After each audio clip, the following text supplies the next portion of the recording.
ಎ9 ನ್ಯೂಸ್ಗೆ ಸ್ವಾಗತ. ನಾನು ಅಮೀನ್ ಶೇಖ್. ಇವತ್ತು ಕರ್ನಾಟಕ ರಾಜ್ಯ ದಲಿತ ಸಂಘರ್ಷ ಸಮಿತಿ ಜಿಲ್ಲಾ ಶಾಖೆ ವಿಜಯಪುರದ ವತಿಯಿಂದ ನಾಳೆ ಬರುವ 10ನೇ ತಾರೀಕಿನ ದಿವಸ ಒಂದು ಬಿಜೆಪಿ ಮತ್ತು ಬಿಜೆಪಿಯಲ್ಲಿರ್ತಕ್ಕಂಥ ಅನೇಕ ಹುನ್ನಾರಗಳನ್ನ ಖಂಡಿಸಿ ಮತ್ತು ಸನ್ಮಾನ್ಯ ಶ್ರೀ ಪ್ರಿಯಾಂಕಾ ಖರ್ಗೆ ಸಾಹೇಬರಿಗೆ ತೇಜೋವಜೆ ಮಾಡುತ್ತಿರುವ ಚಲವಾದಿ ನಾರಾಯಣಸ್ವಾಮಿ ಮತ್ತು ಬಿಜೆಪಿ ಪಕ್ಷದ ವಿರುದ್ಧ ಒಂದು ರಾಜ್ಯವ್ಯಾಪಿಯಾಗಿ ಎಲ್ಲಾ ಜಿಲ್ಲಾ ಕೇಂದ್ರಗಳಲ್ಲಿ ಹೋರಾಟವನ್ನ ರೂಪಿಸಿರ್ತಕ್ಕಂಥ ಒಂದು ವ್ಯವಸ್ಥೆಗಾಗಿ ಆ ಕಾರಣಕ್ಕಾಗಿ ಪೂರ್ವಭಾವಿಯಾಗಿ ಇವತ್ತು ವಿಜಯಪುರ ಜಿಲ್ಲೆಯಲ್ಲಿ ಪತ್ರಿಕಾಗೋಷ್ಠಿಯನ್ನ ಕರೆದಿದ್ದು, ಈ ಪತ್ರಿಕಾಗೋಷ್ಠಿಗೆ ನಮ್ಮ ರಾಜ್ಯದ ನಾಯಕರು, ನಮ್ಮೆಲ್ಲರ ಹೆಮ್ಮೆಯ ನಾಯಕರು, ಹುಟ್ಟು ಹೋರಾಟಗಾರರು, ದಲಿತ ಲೋಕದ ಧ್ರುವತಾರೆ ಡಾಕ್ಟರ್ ಡಿ.ಜಿ. ಸಾಗರ್ಜಿ ಅವರು ಆಗಮಿಸಿದ್ದಾರೆ. ಅವರಿಗೆ ಈ ವೇದಿಕೆ ಮೂಲಕ ತುಂಬ ಸ್ವಾಗತವನ್ನ ಕೋರ್ಲಿಕ್ಕೆ ಬಯಸ್ತಾ ಇದ್ದೇನೆ. ಅದರೊಟ್ಟಿಗೆ ಇನ್ನೋರ್ವ ನಮ್ಮ ರಾಜ್ಯ ಖಜಾಂಚಿಗಳು, ಕರ್ನಾಟಕ ರಾಜ್ಯ ದಲಿತ ಸಂಘರ್ಷ ಸಮಿತಿಯ ರಾಜ್ಯ ಖಜಾಂಚಿಗಳಾಗಿರ್ತಕ್ಕಂಥ ಸನ್ಮಾನ್ಯ ಶ್ರೀ ಬಿ.ಸಿ. ವಾಲೀಸ್ ಅವರು ಆಗಮಿಸಿದ್ದಾರೆ. ಅವರಿಗೂ ಕೂಡ ಈ ವೇದಿಕೆ ಮೂಲಕ ತುಂಬ ಹೃದಯದ ಸ್ವಾಗತವನ್ನ ಕೋರ್ತಾ, ಈ ಒಂದು ಪತ್ರಿಕಾಗೋಷ್ಠಿಯಲ್ಲಿ ದಲಿತ ಸಂಘರ್ಷ ಸಮಿತಿಯ ವಿಜಯಪುರ ಜಿಲ್ಲಾ ಸಂಚಾಲಕ ಸೋದರರಾಗಿರ್ತಕ್ಕಂಥ ಸಿದ್ದು ರಾಯಣ್ಣವ್ರನ್ನ ಇದ್ದಾರೆ. ಅದರೊಟ್ಟಿಗೆ ಅನೇಕರನ್ನ ದಲಿತ ಸಂಘರ್ಷ ಸಮಿತಿಯ ಪದಾಧಿಕಾರಿಗಳ ಎಲ್ಲರಿಗೂ ಕೂಡ ಸ್ವಾಗತವನ್ನು ಕೋರ್ತಾ, ವಿಶೇಷವಾಗಿ ಇಲ್ಲಿ ಬಂದಿರತಕ್ಕಂಥ ಯಾವತ್ತು ಪತ್ರಿಕಾ ಮಾಧ್ಯಮದ ಬಂಧುಗಳಿಗೂ, ಎಲೆಕ್ಟ್ರಾನಿಕ್ ಮೀಡಿಯಾದ ಬಂಧುಗಳಿಗೂ, ಮುದ್ರಣ ಮಾಧ್ಯಮದ ಬಂಧುಗಳಿಗೂ ವೇದಿಕೆ ಮೂಲಕ ತುಂಬ ಹೃದಯದ ಸ್ವಾಗತವನ್ನ ಕೋರ್ತಾ, ಪತ್ರಿಕಾಗೋಷ್ಠಿಗೆ ನಮ್ಮ ರಾಜ್ಯ ನಾಯಕರಿರ್ತಕ್ಕಂಥ ದಲಿತ ಲೋಕದ ಧ್ರುವತಾರೆ ಡಾಕ್ಟರ್ ಡಿ.ಜಿ. ಸಾಗರ್ಜಿ ಅವರಿಗೆ ಮುಂದೆ ಪತ್ರಿಕಾಗೋಷ್ಠಿಯನ್ನು ನಡೆಸಿಕೊಂಡು ಹೋಗ್ಬೇಕು ಅಂತೇಳಿ ಅವರಿಗೆ ವಿನಂತಿ ಮಾಡ್ಕೊತಾ ಇದ್ದೇನೆ. ಎಲ್ಲ ಮಾಧ್ಯಮ ಮಿತ್ರರನ್ನು ನಾನು ಇನ್ನೊಮ್ಮೆ ಈ ಗೋಷ್ಠಿಗೆ ಸ್ವಾಗತಿಸಿ,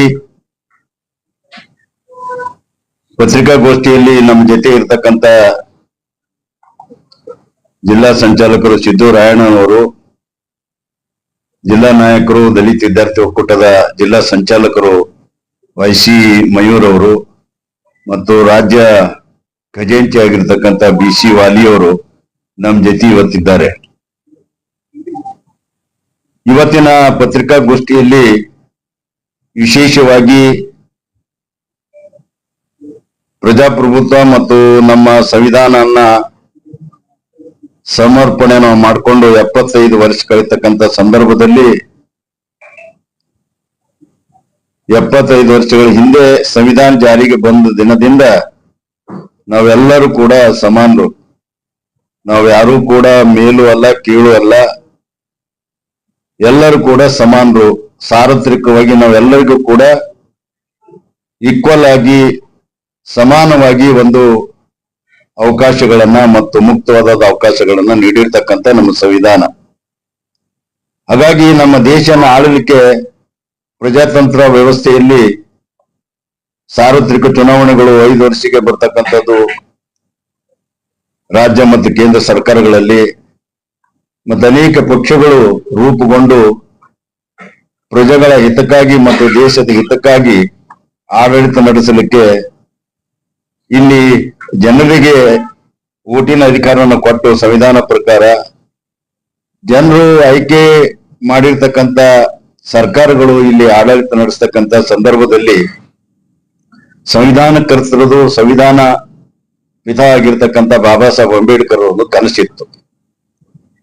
ಇಡೀ ನಮ್ಮ ವೈವಿಧ್ಯತೆಯಿಂದ ಕೂಡಿರ್ತಕ್ಕಂಥ ನಮ್ಮ ಸಮಾಜ ವ್ಯವಸ್ಥೆಯಲ್ಲಿ ಜಾತಿ, ಬಹುಭಾಷಾ, ಆಮೇಲೆ ಬಹು ಸಂಸ್ಕೃತಿವಾಗಿರ್ತಕ್ಕಂಥ ನಮ್ಮ ದೇಶದಲ್ಲಿ ಎಲ್ಲರಿಗೂ ಕೂಡ ಸಮಾನವಾದಂತ ಅವಕಾಶ, ಶೋಷಣೆ ಮುಕ್ತವಾಗಿರ್ತಕ್ಕಂಥ ಸಮಾಜ, ಸಾಮಾಜಿಕ, ಆರ್ಥಿಕ ಮತ್ತು ಶೈಕ್ಷಣಿಕವಾಗಿ ಎಲ್ಲರಿಗೂ ಕೂಡ ಅವಕಾಶಗಳನ್ನು ಸಿಗಬೇಕು, ಯಾರಿಗೂ ಕೂಡ ಹಕ್ಕಿನಿಂದ ವಂಚನೆ ಆಗ್ಬಾರ್ದು ಅಂತೇಳಿ.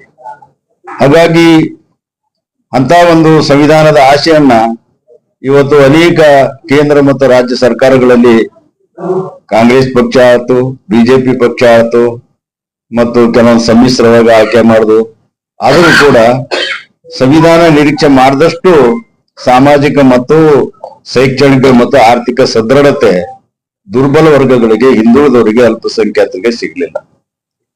ಹಾಗಾಗಿ ಜನರಿಂದ ನೇರವಾಗಿ ಆಯ್ಕೆ ಬರ್ತಕ್ಕಂಥ ಒಂದು ವ್ಯವಸ್ಥೆಯಲ್ಲಿ ಪಕ್ಷಗಳು ತಂತ್ರಗಾರಿಕೆ ಮಾಡಿ ಇಲ್ಲಿ ಇರ್ತಕ್ಕಂಥ ಜಾತಿ ವ್ಯವಸ್ಥೆಯನ್ನ ಎಬ್ಬಿಸಿ ಕೂಡಿಸಿ, ಇಲ್ಲಿ ಇರ್ತಕ್ಕಂಥ ಧರ್ಮಗಳಲ್ಲಿ ಭೇದನ ಹುಟ್ಟಿಸಿ, ಇಲ್ಲಿ ಭಾಷೆಗಳಲ್ಲಿ ಭೇದನ ಹುಟ್ಟಿಸಿ ನಾವು ಅಧಿಕಾರ ಗದಿಗೆಯನ್ನು ಹಿಡಿಬೇಕಂತಕ್ಕಂಥ ಬಯಕೆಯಿಂದ ನಮ್ಮ ಒಂದು ರಾಷ್ಟ್ರದಲ್ಲಿ ನಡೆದಿರ್ತಕ್ಕಂಥ ವಿದ್ಯಮಾನಗಳು ನಮ್ಗೆಲ್ಲ ಗೊತ್ತಿದೆ.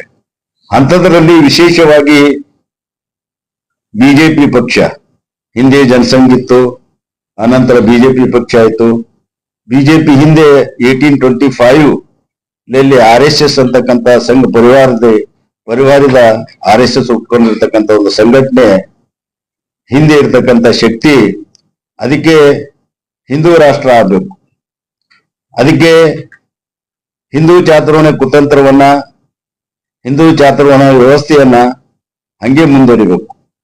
ಯಾರು ತಲೀನರು ಹುಟ್ಟಿದ್ರು ಅವ್ರು ಅತ್ಯಂತ ಶ್ರೇಷ್ಠರು, ಯಾರು ಏನಂತಂದ್ರೆ ಬುಜುಲಿಂದ ಹುಟ್ಟರು ಅವರು ಶ್ರೇಷ್ಠರು, ಯಾರು ಹೊಟ್ಟೆಲಿಂದ ಹುಟ್ಟಿದ್ರು ಅವರು ಶ್ರೇಷ್ಠರು, ಯಾರು ಕಾಲಿಂದ ಹುಟ್ಟರು ಅವರು ಕೀಳ್ರು ಅಂತಕ್ಕಂಥ ಒಂದು ವ್ಯವಸ್ಥೆಯನ್ನು ಮಾಡ್ಕೊಂಡು ಬರೋದ್ರ ಮುಖಾಂತರ ಸಮಾಜದಲ್ಲಿ ಅದೇ ಅಸಮಾನತೆಯನ್ನು ಮುಂದುವರಿತು. ಅದನ್ನ ಇವತ್ತು ಬಿಜೆಪಿ ಪಕ್ಷ ಆ ಶಕ್ತಿಯನ್ನು ಬಳಸ್ಕೊಳ್ಳೋದ್ರ ಮುಖಾಂತರ ಇಲ್ಲಿ ಸಂವಿಧಾನದತ್ತವಾಗಿ ದಲಿತ, ಹಿಂದುಳಿದ, ಅಲ್ಪಸಂಖ್ಯಾತರಿಗೆ, ಬಹುಸಂಖ್ಯಾತರು, ವಂಚನೆಗೊಳಗಾಗಿರ್ತಕ್ಕಂಥ ಸಮುದಾಯಗಳು, ಈ ಸಮುದಾಯಗಳಿಗೆ ಸಾಮಾಜಿಕ ನ್ಯಾಯ ಸಿಗಬೇಕು, ಆರ್ಥಿಕ ಸದೃಢತೆ ಆಗ್ಬೇಕು, ಅವರು ಶೈಕ್ಷಣಿಕವಾಗಿ ಅವ್ರಿಗೆ ಸಿಗಬೇಕು, ಸಾರ್ವತ್ರಿಕ ಸೇವೆಗಳಲ್ಲಿ ಅವರಿಗೆ ಅವ್ರ ಜನಸಂಖ್ಯೆ ಅನುಗುಣವಾಗಿ ಅವ್ರಿಗೆ ಹಕ್ಕುಗಳನ್ನು ಸಿಗಬೇಕು.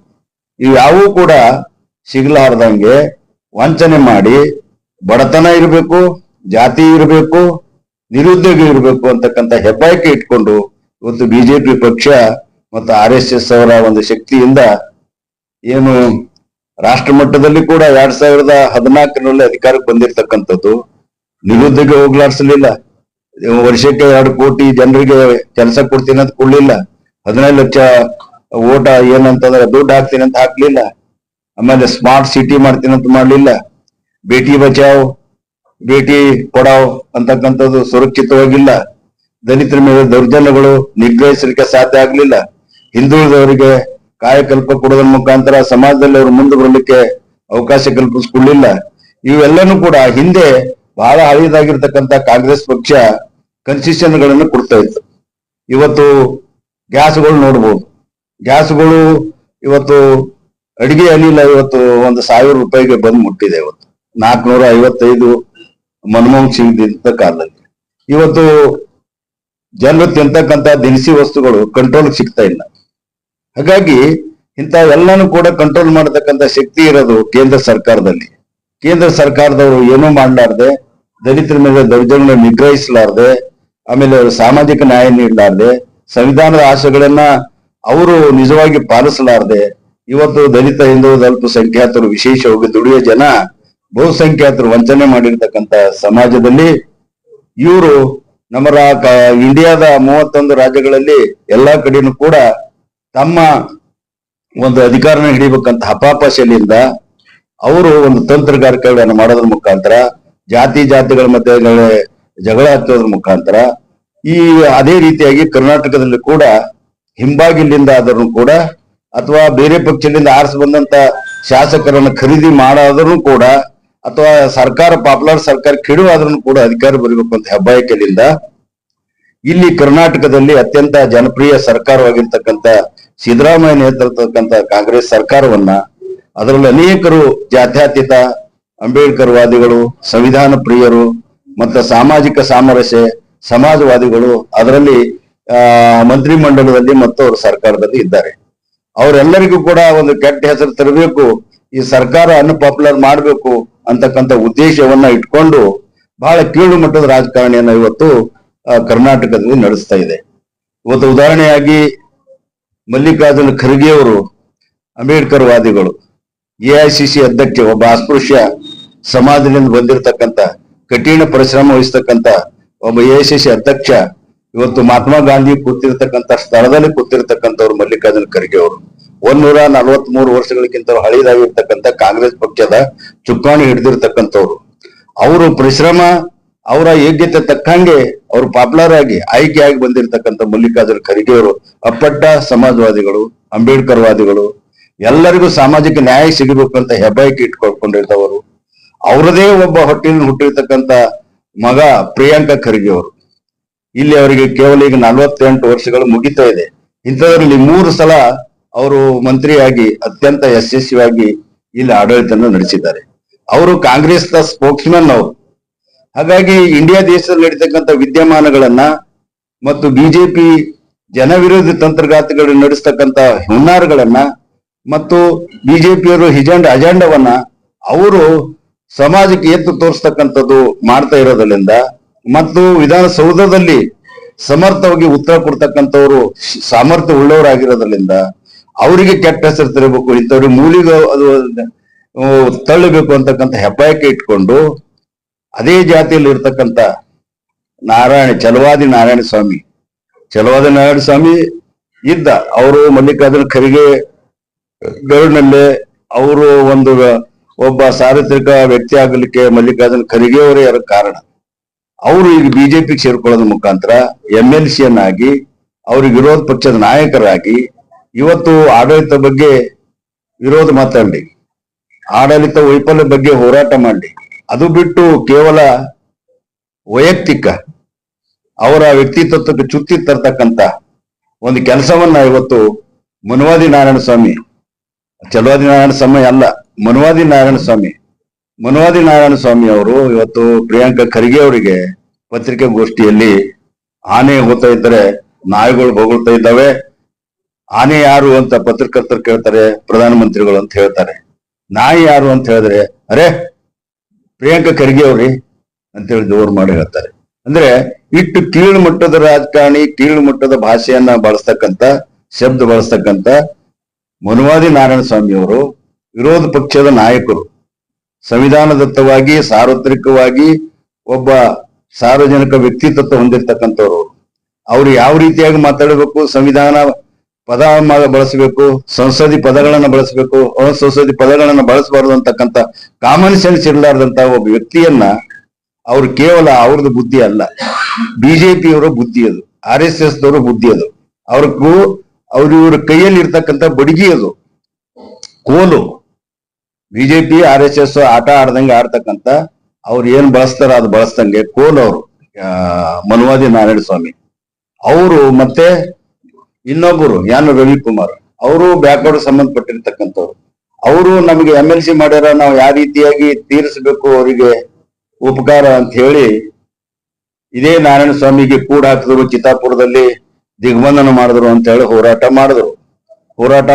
ಹೋರಾಟ ಮಾಡೋ ಸಂದರ್ಭದಲ್ಲಿ ಇಲ್ಲಿ ಹಿಂದ್ಗಡೆ DC ಆಫೀಸ್ ಇದೆ, DC ಆಫೀಸ್ನಲ್ಲಿ ಅವ್ರ ಜಿಲ್ಲಾಧಿಕಾರಿಗಳಿದ್ದಾರೆ ಮುಸ್ಲಿಮ್ಸ್, ಅವರು ಪಾಕಿಸ್ತಾನದಿಂದ ಭವಿಷ್ಯ ಬಂದಂಗೆ ಕಾಣ್ತಾರೆ ಅಂತ ಹೇಳಿದ್ರೆ ಮುಂದೆ ಎದ್ದಿರ್ತಕ್ಕಂಥವ್ರು ಎದುರಿರ್ತಕ್ಕಂಥ ಬಿಜೆಪಿದವರು ಟಾಳಿ ಬಾರಿಸ್ತಾರೆ, ಬಹುಶಃ ಇವರು ಸಾಕ್ಷಿ ಆದರಲ್ಲ ಪಾಕಿಸ್ತಾನದವರೇ ಇದ್ದಿರ್ಬೇಕ DC ಅಂತ ಹೇಳಿ ಇಂಥ ಒಂದು ಗೊಂದಲಮಯವಾಗಿರ್ತಕ್ಕಂಥ ಒಂದು ಕ್ಲಿಷ್ಟಕರವಾಗಿರ್ತಕ್ಕಂಥ ಸನ್ನಿವೇಶದಲ್ಲಿ ಭಾಷೆ ಬಳಸಿ ಇವರಿಬ್ರು ಕೂಡ ಬಿಜೆಪಿ ಮತ್ತು RSS ಅವರು ಆಟ ಆಡ್ದಂಗೆ ಆಡತಕ್ಕಂಥ ಗೊಂಬೆಗಳು ಕೋಲುಗಳು ಇವು.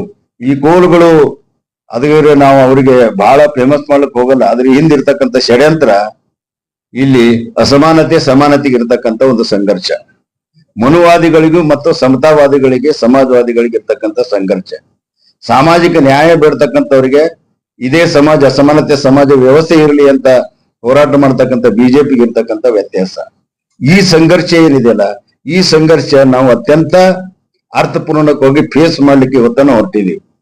ಮಲ್ಲಿಕಾರ್ಜುನ ಖರ್ಗೆ ಪ್ರಿಯಾಂಕಾ ಖರ್ಗೆ ಅವರು ನೆಪ ಮಾತ್ರ, ಅವ್ರ ಹೆಸರು ಅವ್ರ ಆಸ್ಪೃಶ್ಯಲ್ಲಿ ಹುಟ್ಟಿದ್ದಾರೆ, ಅವ್ರು ಒಳ್ಳೆ ಕೆಲಸ ಮಾಡ್ತಾ ಇದ್ದಾರೆ, ಮಿನಿಸ್ಟರ್ಸ್ ಇದ್ದಾರೆ, ಎಲ್ಲರಿಗೂ ಗೊತ್ತಿದೆ. ಆದ್ರೆ ಅದಷ್ಟಕ್ಕೆ ಇಲ್ಲ, ಇಲ್ಲಿ ಇಂಥ ಮಾತುಗಳು ಆಡೋದ್ರ ಮುಖಾಂತರ ಇಲ್ಲಿ ಜನಪರವಾಗಿರ್ತಕ್ಕಂಥ ಸರ್ಕಾರವನ್ನ ಒಂದು ಚ್ಯುತಿ ತರಂತ ಕೆಲಸ ಮಾಡ್ತಾ ಇರೋದ್ರಿಂದ ನಾವು ಏನಂತಂದ್ರೆ ಒಂದು ಸಾಮಾಜಿಕ ಸಮಾನತೆಗೆ ಮನ್ನಣೆ ಕೊಡ್ತಕ್ಕಂಥವ್ರು ಆಗ್ತಾ ಇರೋದ್ರಿಂದ ನಾವು ಏನಂತಂದ್ರೆ ಈ ಒಂದು ಕೆಟ್ಟ ಒಂದು ಶಕ್ತಿಯಾಗಿರ್ತಕ್ಕಂಥ ಬಿಜೆಪಿ ನಡವಳಿಕೆಗೆ, ಮನುವಾದಿಗಳ ಒಂದು ನಡವಳಿಕೆಗೆ ನಾವು ತೀವ್ರವಾಗಿ ಖಂಡಿಸಿ ರಾಜ್ಯದಾದಂತ ಎಲ್ಲಾ ಜಿಲ್ಲಾ ಕೇಂದ್ರಗಳಲ್ಲಿ ನಾವು 10/6/2025 ಒಂದು ಬೃಹತ್ ಪ್ರತಿಭಟನೆಯ ಮೆರವಣಿಗೆಯನ್ನ ಮಾಡಿ ಜಿಲ್ಲಾಧಿಕಾರಿಗಳ ಮುಖಾಂತರ ಚಲವಾದಿ ನಾರಾಯಣ ಸ್ವಾಮಿ ಮತ್ತು ರವಿಕುಮಾರ್ ಅವರ ಒಂದು ಮೆಂಬರ್ಶಿಪ್ ಅನ್ನ ರದ್ದು ಮಾಡಬೇಕು, ವಿರೋಧ ಪಕ್ಷದ ಸ್ಥಾನದಿಂದ ಮೊದಲು ತೆಗೆದು ಆಮೇಲೆ ಅದು MLC ಯನ್ನ ರದ್ದು ಮಾಡಬೇಕು ಅಂತ ಆಗ್ರಹಿಸಿ, ಮತ್ತೆ ಬಿಜೆಪಿಯವರು RSS ಅವರ ಶಕ್ತಿಯಿಂದ ಮಾಡ್ತಕ್ಕಂಥ ತಂತ್ರಗಾರಿಕೆಯನ್ನ ನಡೆಯೋದಿಲ್ಲ, ಈ ಸೆಕ್ಯುಲರಿಸಂ ಅಂತ ಹೊಸ ಹಾಕ್ತಕ್ಕಂಥದ್ದು ನಾವು ಸಹಿಸ್ಲಿಕ್ಕೆ ಆಗೋದಿಲ್ಲ ಅಂತಕ್ಕಂಥ ಉದ್ದೇಶ ಇಟ್ಟುಕೊಂಡು ನಾವು ರಾಜ್ಯದ ಎಲ್ಲಾ ಜಿಲ್ಲಾ ಕೇಂದ್ರಗಳಲ್ಲಿ ಬೃಹತ್ ಮೆರವಣಿಗೆ ಮಾಡಿ ಜಿಲ್ಲಾಧಿಕಾರಿ ಮುಖಾಂತರ ಗವರ್ನರ್ಗೆ ಮನವಿಯನ್ನು ಸಲ್ಲಿಸ್ತಾ ಇದ್ದೀವಿ. ಕಳೆದ 40 ವರ್ಷಗಳಿಂದ ಕೋಮುವಾದಿಗಳ ವಿರುದ್ಧ, ಜಾತಿವಾದಿಗಳ ವಿರುದ್ಧ, ಮತ್ತೆ ದೌರ್ಜನ್ಯಗಳ ವಿರುದ್ಧ ಮತ್ತು ಜನರ ಒಂದು ಶ್ರೇಯಸ್ಸಿಗಾಗಿ, ಸಾಮಾಜಿಕ, ಆರ್ಥಿಕ, ಶೈಕ್ಷಣಿಕ, ಸಾಮಾಜಿಕ ನ್ಯಾಯಕ್ಕಾಗಿ ಹೋರಾಟ ಮಾಡತಕ್ಕಂತ irrespective of caste, irrespective of party ನಾವು ಏನಂತಂದ್ರೆ ಕೆಲಸ ಮಾಡ್ತಾ ಇರೋದ್ರಿಂದ ಅದೇ ರೀತಿಯಾಗಿ ಇದರಲ್ಲಿ ಕೂಡ ಕೆಲಸ ಮಾಡ್ತಾ ಇದ್ದೀವಿ. ಹಾಗಾಗಿ ಇವಾಗ ಹರ್ಟ್ ಮಾಡಿರ್ತಕ್ಕಂಥವ್ರಿಗೆ ಒಂದು ಬೆಂಬಲಿಸಿ, ಯಾರಿಗೆ ಪ್ರಿಯಾಂಕಾ ಖರ್ಗೆ ಅವರನ್ನು ಬೆಂಬಲಿಸಿ ಮತ್ತು ಬಿಜೆಪಿ ಅವರ ಕುತಂತ್ರನ ಬಯಲಿಗೆ ಎಳೆಯಲಿಕ್ಕೆ ನಾರಾಯಣ ಸ್ವಾಮಿ ಮತ್ತು ಎನ್ ರವಿಕುಮಾರ್ ಅವರು ಕೂಡಲೇ ರಾಜೀನಾಮೆ ಕೊಡಬೇಕು, ಇಲ್ದರೆ ಅವ್ರು ಕಿತ್ತಾಕಬೇಕು. ಮತ್ತೆ ವಿರೋಧ ಪಕ್ಷದ ನಾಯಕರಲ್ಲಿ ಇರಲಿಕ್ಕೆ ಅವರಿಗೆ ನಾಲಾಯಕರು ಮತ್ತೆ ಇದೆಲ್ಲ ಅವಿವೇಕಿ ಮಾತುಗಳನ್ನ ಆಡೋದು ಬಿಡಬೇಕು, ವಿವೇಕತನ ಹೊಂದಿರಬೇಕು. ರಾಷ್ಟ್ರಪಕ್ಷ ಅಂತ ಬಿಜೆಪಿ ಹೇಳ್ಕೊಳ್ತಾರೆ. ರಾಷ್ಟ್ರಪಕ್ಷ ಬಿಜೆಪಿ ಇದ್ದಾಗಲೂ ಕೂಡ ವಿರೋಧ ಪಕ್ಷದ ನಾಯಕರು ಯಾವ ರೀತಿಯಾಗಿರ್ಬೇಕು, ಯಾವ ರೀತಿಯಾಗಿ ವರ್ತಿಸ್ಬೇಕು ಅಂತಕ್ಕಂಥದ್ದು ಸಿಂಪಲ್ ಕಾಮನ್ ಸೆನ್ಸ್, ಒಂದು ಸಾಮಾನ್ಯ ತಿಳುವಳಿಕೆ ಇರಲಾರ್ದಂತ ಪಕ್ಷ ಬಿಜೆಪಿ ಪಕ್ಷ ನಡವಳಿಕೆಗೆ ನಾವು ಧಿಕ್ಕಾರ ಹೇಳ್ತೀವಿ. ಈ ಕಾರಣಕ್ಕಾಗಿ ನಾವು ಈ ಒಂದು ಸಂಘರ್ಷನ ಸಾರಿದ್ದೀವಿ. ಅದಕ್ಕಾಗಿ ಇಲ್ಲಿ ಬಿಜಾಪುರದಲ್ಲಿ ಕೂಡ 10ನೇ ತಾರೀಕಿಗೆ ಒಂದು ಬೃಹತ್ ಪ್ರತಿಭಟನೆ ಇರುತ್ತದೆ ಮತ್ತೆ ಎಲ್ಲಾ ಜಿಲ್ಲಾ ಕೇಂದ್ರಗಳಲ್ಲೂ ಕೂಡ ಇರುತ್ತದೆ. ಮತ್ತೆ ಎರಡನೇದಾಗಿ ಮೊನ್ನೆ 18 ವರ್ಷಗಳ ನಂತರ RCB ಏನು ಒಂದು ವಿಜಯ ಉತ್ಸವದಲ್ಲಿ ಅವರು ಕಪ್ಪನ್ನ ಗೆದ್ದದಕ್ಕಾಗಿ, ವಿಜಯೋತ್ಸವಕ್ಕಾಗಿ ಕರ್ನಾಟಕದಲ್ಲಿ ನಡೆದಿರ್ತಕ್ಕಂಥ ವಿದ್ಯಮಾನಗಳನ್ನ ಬಹಳ ಅದು ಏನಂತಂದ್ರೆ ಒಂದು ಒಮ್ಮೆ ಸಮುದ್ರ ನೀರ ಯಾವ ಎಲ್ಲಾ ಗೇಟ್ಗಳು ತೆಗೆದರ ನೀರ್ ಯಾವ ರೀತಿ ಬರ್ತದೋ ಅದೇ ರೀತಿಯಾಗಿ ಜನರು 35,000 ಸೀಟ್ಗಳು ಇದ್ದಾಗ 21 ಗೇಟ್ಗಳಲ್ಲಿ 5,000 ಮಿನಿಮಮ್ 10,000 ಜನ ಎಲ್ಲಾ ಗೇಟ್ಗಳಲ್ಲಿ ಜಮಾ ಆಗ್ತಾರೆ. ನಾನು ಬೆಂಗಳೂರಲ್ಲಿ ಅವತ್ತು ಇದ್ದಾಗನು ಕೂಡ ಅಲ್ಲಿ ಸ್ಥಳದಾಗ ಇರ್ಲಾರ್ದನು ಕೂಡ ಟಿವಿಯಲ್ಲಿ ನೋಡಿದ್ದೇವೆ. ಅಷ್ಟೊಂದು ಜನಕ್ಕೆ ಗೇಟ್ಗಳು ಒಳಗ್ ಕೂಡಿ ತೆರೆದಾಗ ಒಬ್ಬರ ಮೇಲೆ ಒಬ್ಬರು ಬಿದ್ದು ಒಂದು ಧೈರ್ಯ ತರ್ತಕ್ಕಂತ ಕೆಲಸ ಸರ್ಕಾರ ಮಾಡಬೇಕು. ನಾವು ಸಾರ್ವಜನಿಕರು ಎಲ್ಲಾನು ಕೂಡ ನಾವು ಅವರಿಗೆ ನೈತಿಕವಾಗಿ ಬೆಂಬಲಿಸ್ತೀವಿ ಅಂತ ಹೇಳಿ ನಾನು ಪ್ರಾರ್ಥಿಸ್ತೀನಿ. ಈ ಘಟನೆ ನಡಿಬಾರ್ದಾಗಿತ್ತು, ನಡೆದಿದೆ. ಮತ್ತೆ ಯಾರು ತಪ್ಪಿಸ್ತಿರೋದರ ಸೂಕ್ತ ಕ್ರಮ ತಗೋಬೇಕು ಅಂತ ಹೇಳಿ ಸರ್ಕಾರಕ್ಕೆ ಆಗ್ರಹಿಸ್ತೀವಿ. ಸರ್ಕಾರ ಈಗಾಗಲೇ ಅಲ್ಲಿ ಇರ್ತಕ್ಕಂಥ ಪೊಲೀಸ್ ಕಮಿಷನರ್ಗೆ ಸಸ್ಪೆಂಡ್ ಮಾಡಿದ್ದಾರೆ ಮತ್ತು ಜುಡಿಷಿಯಲ್ ಎನ್ಕ್ವೈರಿಗೆ ಆರ್ಡರ್ಸ್ ಮಾಡಿದ್ದಾರೆ. ಆದಷ್ಟು ತ್ವರಿತಗತಿಯಿಂದ ಜನರಿಗೆ ಒಂದು ನ್ಯಾಯ ಸಿಗೋ ರೀತಿಯಲ್ಲಿ ಏನು ಸಾವಾಯ್ತು ಅವರು ಸಾವಾದ ರೀತಿಯಲ್ಲಿ ಇದು ಕರ್ನಾಟಕ ಕ್ರಿಕೆಟ್ ಮಂಡಳಿ ಕರ್ನಾಟಕದಲ್ಲಿ ಅಥವಾ RCB ಆಗಲಿ ಅವ್ರಿಗೊಂದು 50 ಲಕ್ಷ ದುಡ್ಡನ್ನ ಆ ಫ್ಯಾಮಿಲಿ ಕೊಡ್ಲಿ ಅಂತ ಹೇಳಿ ನಾವು ಕರ್ನಾಟಕ ರಾಜ್ಯ ದಲಿತ ಸಂಘರ್ಷ ಸಮಿತಿ ಪರವಾಗಿ ಮನವಿಯನ್ನ ಮಾಡ್ಕೊಳ್ತೀವಿ.